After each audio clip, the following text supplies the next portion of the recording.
vasoconstricción y esto generaba aumento de la volemia. ¿Listo? Entonces yo tengo un aumento de la vasoconstricción y un aumento de la volemia. Esto me va a generar que llegue más sangre al corazón. ¿Qué pasa si llega más sangre a un corazón que no es funcional?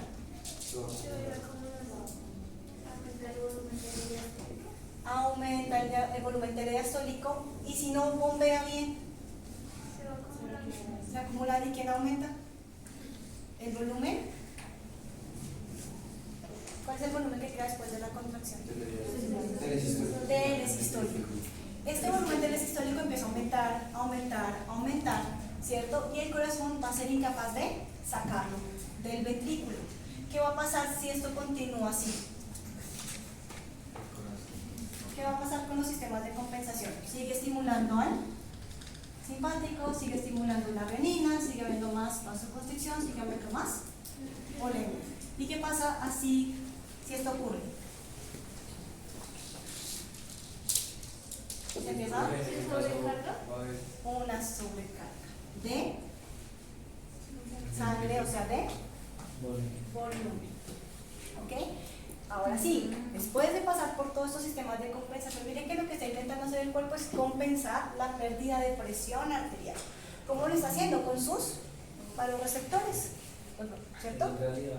Pero en realidad lo que está haciendo es, o sea, intenta mandar la sangre, pero no que llega. no, sí llega, pero ¿qué está considerando que intentando? la baja de sangre puede, o sea, que en realidad hay baja sangre, no que es que el corazón no le está bombeando. Exactamente, pero ¿qué ven que para aquí? ¿Qué ven que pasa todo el tiempo? Está intentando generar más sangre para que pues no se Más sangre no. No, está intentando generar más volumen, sino que ¿Pero qué pasa aquí? es que haya más irrigación en todo el cuerpo. Exactamente, está intentando que haya más irrigación. ¿Y lo puede hacer o no lo puede hacer? No. ¿Y qué está haciendo entonces el cuerpo para compensar? Activa el simpático, activa la renina, activa la DH y activa todos los mecanismos. Entonces, si se fijan en los mismos mecanismos, es lo que lo está matando. Al aumentar el sistema simpático, ¿qué está haciendo el corazón? aumento del gasto cardíaco. Pero antes de que le está, ¿qué está indicando el simpático? ¿Que haya mayor contracción? Si yo le mando la señal al corazón para que haya más contracción, antes de que se dilate, ¿qué va a pasar? Antes de que se dilate, se hipertrofia. Entonces, esta señal del simpático que genera contracción, genera inicialmente una hipertrofia. Y posteriormente esa señal, ¿qué pasa? ¿Continúa o no continúa? Sí. Continúa hasta que el corazón se dilata. En el momento en que se dilata, ahí va todo para abajo, empezamos a tener una disminución del volumen telesistólico, muy bien. ¿Y qué pasa con ese volumen ahora sí? Igualmente el histórico. Sí, aumenta, ¿y qué pasa? Se acumula, ¿y qué pasa? Se devuelve. ¿El nombre correcto es? Regurgitación. ¿Hacia dónde? ¿Pero hacia qué vasos? ¿Listo? Y ahí así. Aumenta la presión hidrostática a nivel de los capilares pulmonares y ahí tenemos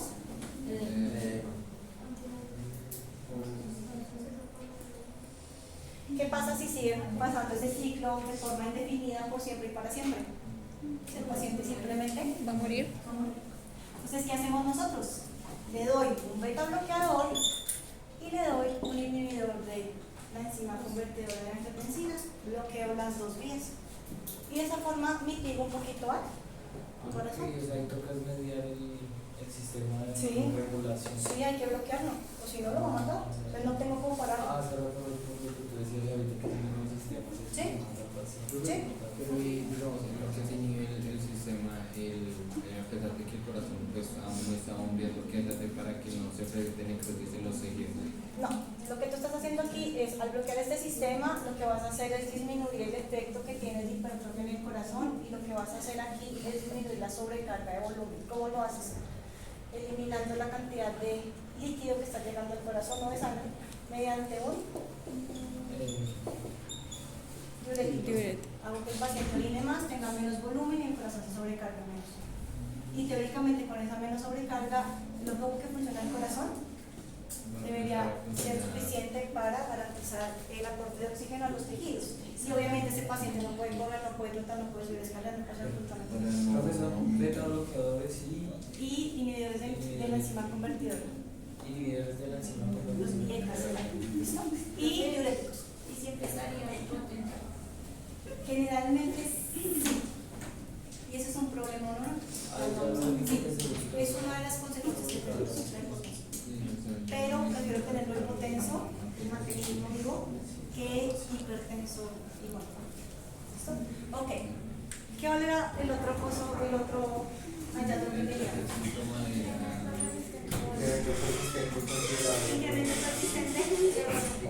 Incremento persistente de volumen. El incremento persistente de volumen se explica simplemente por este proceso de el sistema renal angiotensina aldosterona. El volumen de sangre, o bueno, del líquido siempre está aumentado porque siempre estamos reteniendo sodio, cloro y agua a nivel de riñón. ¿Listo? Y el último.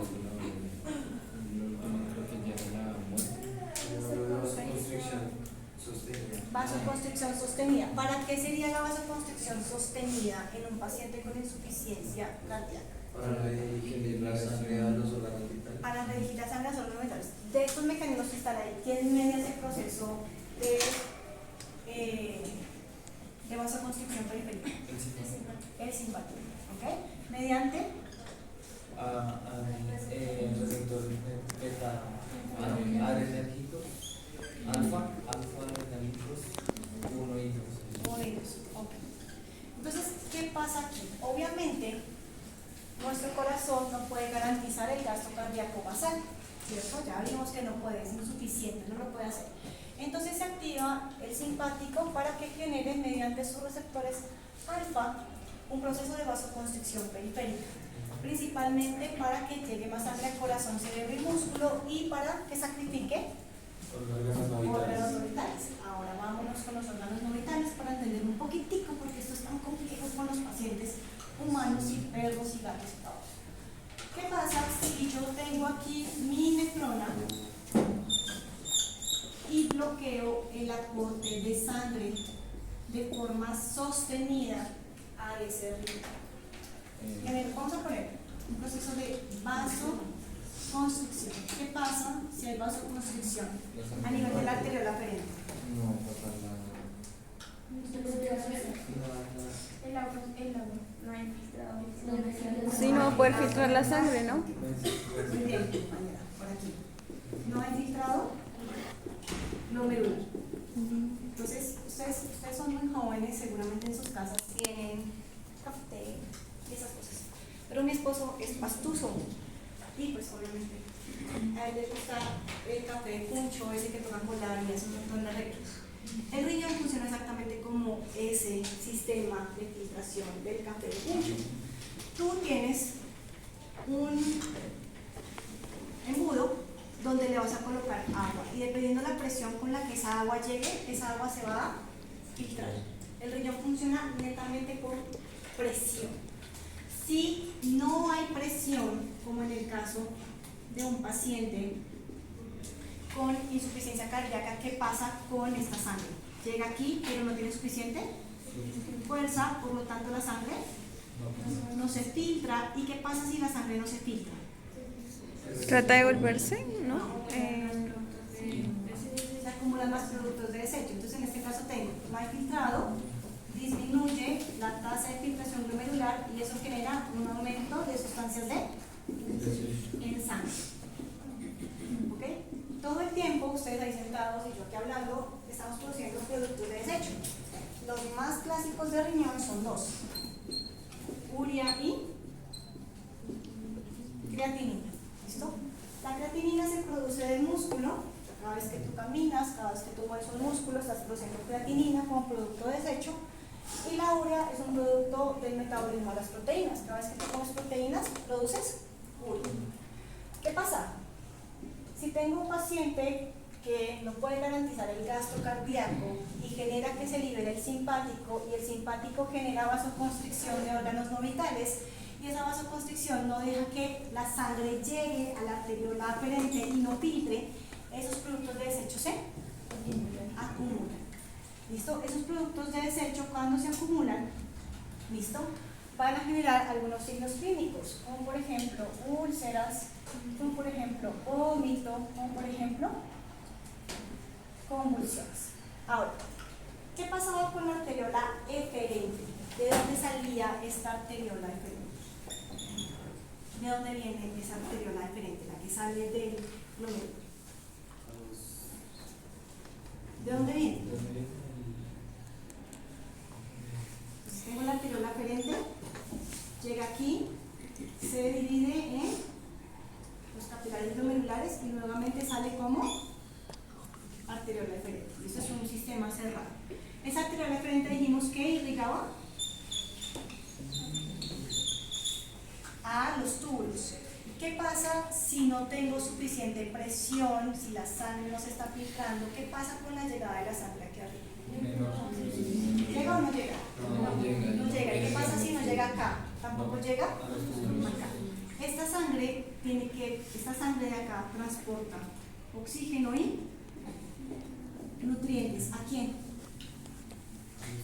A los túbulos. ¿Qué pasa si ya no hay suficiente presión para que esa sangre llegue hasta los túbulos? No llega oxígeno,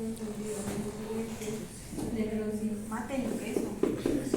Necrosis. ¿Listo? Eso genera una enfermedad renal. ¿Vale? Entonces, sí, señor. Y la cirrosis, entonces, en ese caso, ¿qué es? ¿La qué? Es que confunden con la cirrosis. Ah, ok. Cirrosis es de hígado. Cirrosis es de hígado. En la cirrosis lo que tú tienes es el cambio del tejido hepático normal por tejido fibroso. Para nosotros la fibrosis no es tan frecuente. La cirrosis generalmente es por un daño crónico sostenido en el tiempo sobre hígado, como por ejemplo en el caso del alcoholismo en humanos. Pero en veterinaria tenemos esa atrofia hepática. Sí puede haber cirrosis, pero es muy raro que un paciente tenga una toxicidad tan progresiva y sostenida en el tiempo. ¿Listo? Ok, enfermedad renal. ¿Listo? Si el riñón falla, ¿qué pasa? ¿Se murió? ¿Sí? Entonces miren que el corazón y riñón están interconectados. A tu pregunta, tengo un paciente con falla cardíaca, ¿qué pasa? ¿Tiene hipotensión? Sí, tiene hipotensión. ¿Y quién va a sufrir? El riñón, todo el tiempo. Eso se llama síndrome cardiorrenal. Entonces cuando tú tienes un paciente con falla cardíaca y le vas a administrar un medicamento que genera hipotensión, tienes que evaluar todo el tiempo riñón. Tienes un paciente con enfermedad renal, tienes que evaluar todo el tiempo, corazón, están muy interconectados. Listo. Ya para soltarlos, el último órgano, con ese mismo punto de disminución de la perfusión a órganos no vitales, intestino. ¿Listo? Entonces tengo un paciente con falla cardíaca que va a generar enfermedad renal. ¿Listo?